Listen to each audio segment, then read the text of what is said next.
A while ago I made a video about my thoughts on crimping DuPont connectors for 0.25 square millimeter solid wires.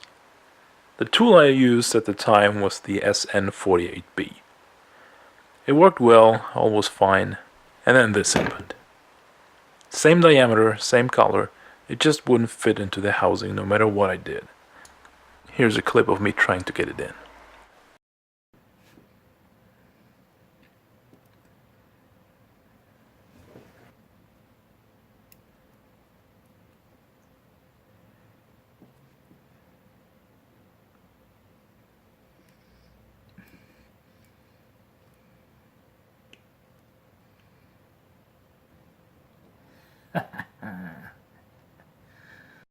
And then I remembered, there is another one.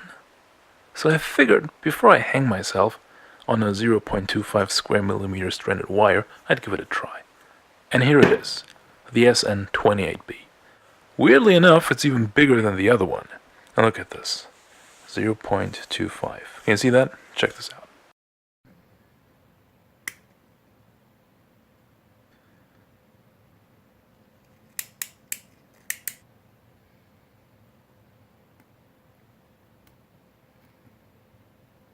So to make a short story even shorter, if you're doing the whole make your own breadboard wires thing, get this one, not this one.